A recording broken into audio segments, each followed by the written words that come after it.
Mga mag-aaral, magandang araw. Sa aralin natin ngayon, tatalakayin po natin ang tekstong argumentatibo at ang kahalagahan ng debate bilang isang paraan ng pagpapahayag ng ating mga pananaw.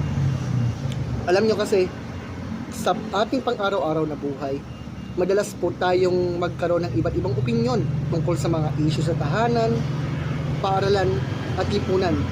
Subalit bilang isang responsableng mamamayan, hindi sapat ang basta pagsasabi na sang-ayon ka o sumasalungat ka. Mahalaga na kaya nating ipaliwanag at patunayan ang ating paninindigan gamit ang mga makatotohanan ng ebidensya. So ano ang tekstong argumentatibo? Isa itong uri ng tekstong naglalayong manghikayat o mangumbinsi sa mambabasa o tagapakinig sa pamamagitan ng lohikal na pangatwiran at patibay na ebidensya. Hindi ito nakabatay lamang sa personal na opinyon. Kailangan itong suportahan ng mga datos, katotohanan, at mapagkakatiwalaang sanggunian para maging kapanipaniwala ang mga argumento. Isa sa halimbawang teksto na argumentatibo ay ang debate. Ito ay isang formal at organisadong pakikipagtalo kung saan may dalawang panig. Ang proposisyon na sumasang-ayon sa isang issue at ang oposisyon na tumututol dito.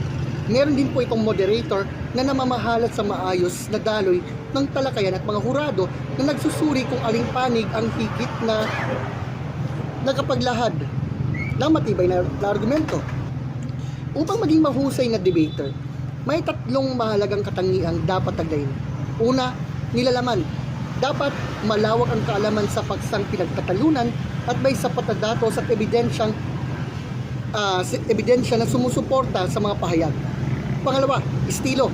Mahalaga ang malinaw na pananalita, wastong pagpili ng mga salita at maayos na tindig at kumpiyansa sa sarili. Panghuli, estratehiya. Kailangan marunong sumagot sa argumento ng kalaban, makapagbigay ng matalinong rebuttal at may pagtanggol ang sariling panig sa paraang lohikal at organisado. Isa rin pong mahalagang bahagi ng tekstong argumentatibo ang pagsusuri sa estruktura nito. Dapat natin matukoy ang thesis o pangunahing paninindigan, ang mga datos o ebidensyang sumusuporta nito, ang pangangatwiran na nagpapaliwanag sa argumento at ang rebuttal o pagsagot sa argumento ng kabilang panig. Pag kompleto ang mga bahagi ito, nagiging mas matibay at kapanipaniwala ang isang argumento.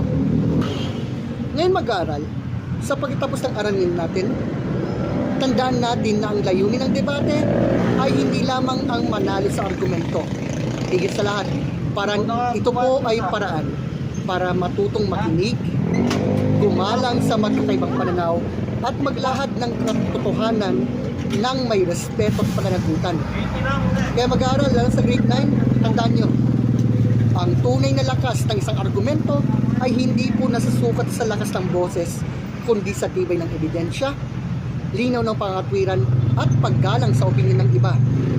Ito po yung katangian na dapat taglayin ng bawat mapanuring mag-aaral at responsableng mamamayan.